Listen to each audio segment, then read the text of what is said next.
7h07, começamos esse Vídeo Notícias de hoje falando de economia e recebendo mais uma vez a Letícia do Vale aqui nos nossos estúdios. Boa noite, Letícia, tudo bem?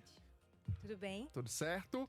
Vamos lá para mais uma semana que nós tivemos aí muitos acontecimentos, mas antes de entrar nos assuntos do mercado financeiro, que nós vamos tratar aqui no Vídeo Notícias, falando de política também, porque nós tivemos aí bastante movimentação, né, nos bastidores.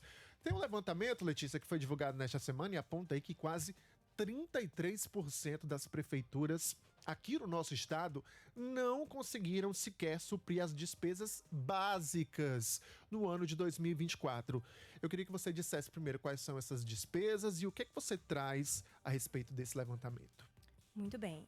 As despesas básicas consideradas por esse levantamento são os salários do prefeito e dos vereadores, ou seja, é o mínimo mesmo que um município precisa para se manter. Os dados, eles são do índice Firjan de gestão fiscal, e a pesquisa foi realizada pela Firjan, né, a Federação das Indústrias do Estado do Rio de Janeiro. Esse percentual que você trouxe, né, os 33%, representa 59 municípios que foram analisados. Esses 59 municípios cearenses tiveram nota 0 no indicador autonomia. Isso significa, né, o indicador autonomia, ele avalia se as receitas geradas pelas atividades econômicas dos municípios são suficientes para suprir as despesas essenciais. Então, além desses 59 municípios, na verdade, esses 59 municípios que tiveram nota baixa, eles integram um grupo maior de 92,8% dos municípios cearenses que tiveram notas baixas nesse índice de autonomia. Então, o resultado dessa pesquisa revela que os nossos municípios, né, do estado, eles ainda são bem dependentes dos recursos do governo federal para suprir as despesas. É uma situação que preocupa, né? Afinal, estamos falando de gestão pública, né? São dinheiros, são gastos públicos, né? São finanças públicas, contas públicas. Então, é uma situação difícil, né? Os municípios não terem aí uma condição de sequer pagar, manter as suas contas básicas em dia. Se você pegar o recorte e for trazer para a sua realidade, é como se você recebesse seu salário aí, você cidadão, e não conseguisse pagar o mínimo das suas despesas, né? A alimentação. Hoje em dia, se bem que tá bem difícil, né? Todo mundo conseguir ali ter aquela folguinha. Mas todo mundo de alguma forma consegue se virar aí no seu dia a dia, né? Mas comparando em relação a essa pesquisa, né? Como se você não conseguisse nem pagar o básico, né? Manter as suas contas aí de água, de luz, de aluguel para quem paga aluguel, né? E de alimentação. Então, é algo realmente bem preocupante. Mas, Letícia, vamos falar de mercado financeiro, porque a gente teve, né, os números divulgados aí desse dia de hoje, e eu queria que você, primeiro, para a gente entrar nesse assunto, trouxesse, né, as atualizações desta sexta-feira. Bom, nessa sexta-feira, nós atingimos um novo recorde. A Bolsa encerrou com uma valorização de 0,25%. Então, a gente atingiu 145,8 mil pontos. Em relação ao dólar, o dólar subiu, mas subiu só um pouco. Ele chegou a R$ 5,32. Isso significa que o real teve uma desvalorização de 0,03%. Mas o que a gente quis trazer aqui é que o mercado financeiro ele está relativamente cauteloso, já que a gente está vivendo um momento aí de tramitação da PEC da blindagem, né, que aumenta a proteção judicial para deputados e senadores, e também estamos vivendo os debates sobre a anistia, né, em relação aos envolvidos em tentativa de golpe de Estado no 8 de janeiro. Então, esses dois debates, esses movimentos estão repercutindo no mercado financeiro e os analistas têm apontado que isso tem gerado cautela nos fundos de investimento e nos investidores estrangeiros, já que tudo depende da forma que o Brasil está sendo analisado internacionalmente, de acordo com essas medidas. É todo um contexto global, internacional. E tudo que acontece, minha gente, interfere, né? Uma palavra de um líder político interfere no mercado financeiro. Tudo está correlacionado. Um outro assunto que chamou a atenção nesta semana em relação às finanças é justamente o Copom, né? O Conselho Monetário, né, do Banco Central.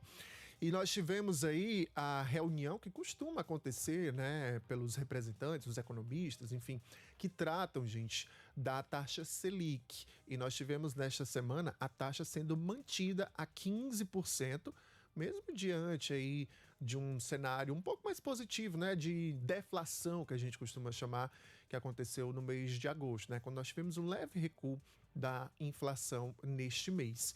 Mas eu vou pedir aqui para a gente abrir um espaço, viu, Letícia, para convidar a partir de agora, se juntar a nós, o Gustavo Farias, que é assessor de investimentos, e vai nos trazer outras análises, outras informações a respeito do mercado financeiro.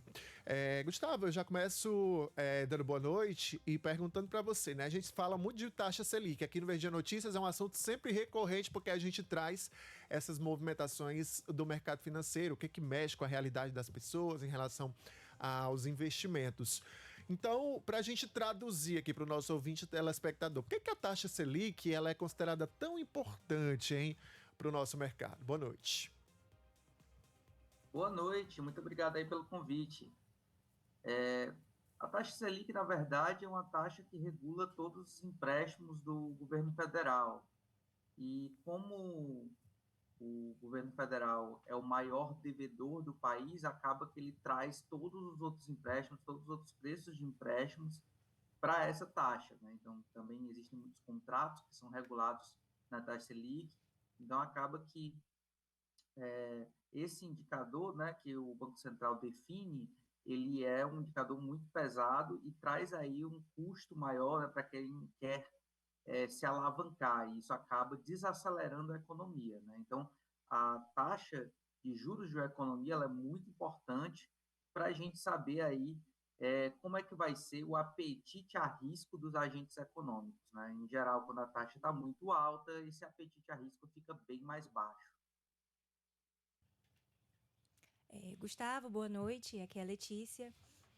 E aí eu também queria perguntar, né, como mencionado pelo Alânio, teve essa decisão de manter a taxa de Selic em 15%, mesmo diante de uma leve queda da inflação. Esse movimento já era esperado? Sim, o mercado já esperava que a taxa Selic continuasse em 15%. O que o mercado não esperava era que o comunicado do Banco Central fosse tão duro. Já havia muita gente pensando que essa taxa pudesse ser baixada na próxima reunião ou em dezembro. Esse comunicado foi bastante duro.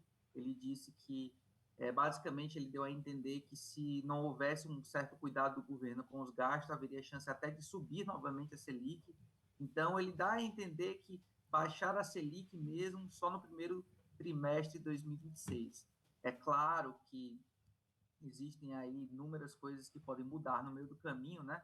Mas, em geral, o comunicado deixou aí pouco espaço para redução na Selic esse ano e que, apesar da gente ter tido bons indicadores de inflação recentes, esses indicadores foram muito causados pela queda do valor dos alimentos. E aqueles preços que são mais, digamos assim, pegajosos não são justamente os de alimentos, mas sim os de serviços, né? Porque são aqueles preços que são reajustados anualmente, né? Você vê ali, todo santo ano tem ali a escola das crianças, o preço de plano de saúde, né? O preço de serviços em geral é muito pegajoso, né? Então, é muito raro que esses preços baixem, né? É isso que a gente quer dizer. Então, esse tipo de dado que ainda está muito ruim na visão do Banco Central. Nós estamos conversando com o Gustavo Farias, que é assessor de investimentos, trazendo esse panorama, né, desta semana em que nós tivemos movimentações intensas no cenário da política e tivemos também a formulação aí do Copom, né, trazendo essa taxa Selic, a divulgação dessa manutenção na taxa em torno de 15%, a taxa Selic, que mexe diretamente com as operações financeiras, né? Se você faz um empréstimo, de repente, as operações relacionadas a cartões de crédito também, financiamentos, enfim, tudo isso é interferido, é impactado pelas movimentações que acontecem nessa taxa. Por isso que a gente sempre traz aqui para você que está nos acompanhando, nosso ouvinte e telespectador. Agora, Gustavo, um outro assunto que nós tivemos em destaque no mercado financeiro nesta semana é o Acordo de Livre Comércio, né, assinado entre o Mercosul, a qual o nosso país faz parte, e a Associação Europeia de Livre Comércio. Essa medida, inclusive, foi destaque na participação do ministro e vice-presidente da República, o Geraldo Alckmin, né? Ele participou na quinta-feira do evento de coalizão, né?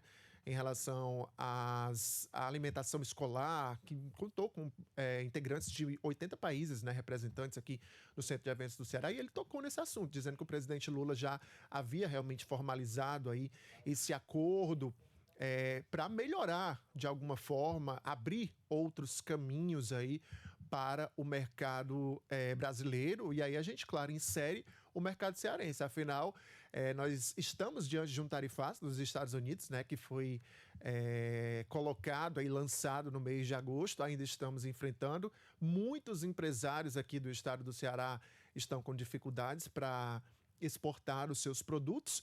E aí eu já começo para a gente entrar nesse assunto. O que é que esse acordo, né, de livre comércio aí com outras regiões do país, aliás, do mundo, né? No caso, a Europa, o que representa aqui para o nosso mercado, tanto o nacional, como também o nosso estado do Ceará? Na verdade, isso aí é uma oportunidade, né, que está sendo aberta. Normalmente a gente não teria tanto interesse dos europeus em fechar acordo de livre comércio com o Mercosul, até porque os fazendeiros europeus são muito fortes, fazem muito lobby.